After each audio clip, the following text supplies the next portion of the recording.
നമസ്കാരം, ഞാൻ ഡോക്ടർ രാകേഷ് കുമാർ ഝാ. നിങ്ങൾ എത്ര ആഗ്രഹിച്ചിട്ട് എത്ര നമ്മൾ സ്വപ്നമൊക്കെ വെച്ചിട്ട് ഞങ്ങൾക്ക് മക്കൾ ഉണ്ടാവാറുണ്ട്. ആൺകുട്ടി പെൺകുട്ടി ഞങ്ങൾക്ക് ഉണ്ടായ സമയത്ത് എത്ര സന്തോഷം വരാറുണ്ട്. പക്ഷെ ഒന്ന് ആലോചിച്ച് നോക്കിക്കോ, ഇതേ മക്കൾ കുറച്ച് കഴിഞ്ഞാൽ, കുറെ കൊല്ലം കഴിഞ്ഞാൽ, ഭാവിയിൽ ഒരു വിഷമത്തിൽ കുടുങ്ങിപ്പോയാൽ നമുക്ക് എത്ര വിഷമായിരിക്കും. കറക്റ്റ്, നിങ്ങൾ വിചാരിച്ച കറക്റ്റാണ്. ഞാൻ എന്തുകൊണ്ടാണ് ഞാൻ ഈ ഡ്രഗ്സിനെ പറ്റി പറയുന്നത്? മീൻസ് MDMA, അതിനെപോലെ നാട്ടിലെ ഗാഞ്ചാവ് എന്ന് പറയാ, MDMA എന്ന് പറയാ, ഹീറോയിൻ, കൊക്കെയിൻ, ബ്രൗൺ ഷുഗർ, പലതൊക്കെ പേരെയാണ്. അപ്പൊ നിങ്ങൾക്ക് ഒരു കാര്യം അറിയോ, ഈ MDMA സ്റ്റാർട്ട് ഒരു മെഡിസിൻ പോലെ തുടങ്ങിയിട്ടുണ്ടായിരുന്നു.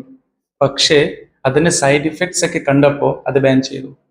പക്ഷെ പിന്നെ എന്തോ ഒരു തെറ്റ് കയ്യിൽ പോയിട്ട് എന്തോ കാരണവശാൽ ഇത് വീണ്ടും മാർക്കറ്റിലേക്ക് പ്രവർത്തിക്കാൻ തുടങ്ങി. ഇപ്പോൾ കുട്ടികൾ ഇതിന് അടിമയായി മാറിയിട്ടുണ്ട്. അപ്പം ഞങ്ങളുടെ കുറെ കൊല്ലം മുന്നേയുടെ സന്തോഷം പോയിക്കൊണ്ടിരിക്കുക. കുറെ ഫാമിലി, കുറെ കുടുംബം നഷ്ടപ്പെട്ടു പോയിട്ടുണ്ട്. ഇതിന് കാരണം എന്താണ്? ആസ് എ ഡോക്ടർ ഞാൻ ഇവിടെ ഇടയ്ക്കിടയ്ക്ക് പേഷ്യൻസ് ഇങ്ങനത്തെ കാണാറുണ്ട്. പല സംശയമായിട്ട് പേരൻസ് ഒക്കെ വരാറുണ്ട്. അപ്പൊ എനിക്ക് മനസ്സിലായി ഇത് ചില എത്രത്തോളം ഡീപ്പ് പെയിനിങ് ആണ് ഇത് സംഭവം. അപ്പൊ ഇപ്പോൾ പ്രത്യേകിച്ച് സ്കൂളിന്റെ വെക്കേഷൻ ഒക്കെ തുടങ്ങിയിട്ടുണ്ട്. അതുകൊണ്ട് രക്ഷിതാക്കൾ വളരെ ശ്രദ്ധിക്കണം. കാരണം കുട്ടികൾ പല സ്ഥലത്ത് കളിക്കാൻ പോവും, ടൂർ പോവും, അപ്പുറത്തെ വീട്ടിലേക്ക് പോവും, ഇല്ലെങ്കിൽ റിലേറ്റീവ്സ് വീട്ടിലേക്ക് പോവും. അപ്പൊ നമ്മൾ വളരെ വിജിലന്റ് ആയിരിക്കണം.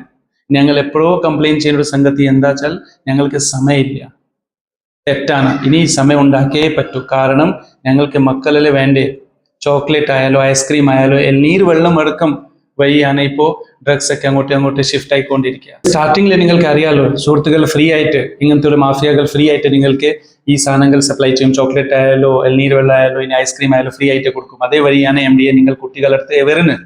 പക്ഷെ പിന്നെ ഒരു കുട്ടി അഡിക്റ്റ് ആയി കഴിഞ്ഞാൽ ഇതേ സംഭവം ആൾക്കാർ, ഈ കുട്ടികൾ വാങ്ങാൻ തുടങ്ങും. പൈസ മോഷ്ടിച്ചിട്ട് എങ്ങനെയൊക്കെ സാധനങ്ങൾ മോഷ്ടിച്ചിട്ട് പിന്നെ വാങ്ങാൻ തുടങ്ങും.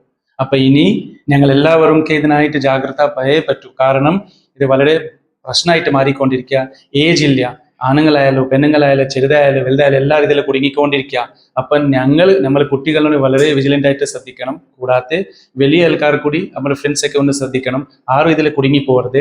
ചെറിയ ലാഭത്തിന് വേണ്ടി ഇതിൽ കുടുങ്ങിപ്പോയാൽ ജീവനും കുടുംബം മുഴുവൻ നഷ്ടപ്പെട്ടു പോകുന്നുണ്ട്.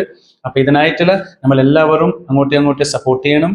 പിന്നെ സമയം കൊടുക്കണം. ഫാമിലി മെമ്പേഴ്സ്, അച്ഛനമ്മ ഒരുമിച്ച് ഇരുന്ന് ഭക്ഷണം കഴിക്കണം.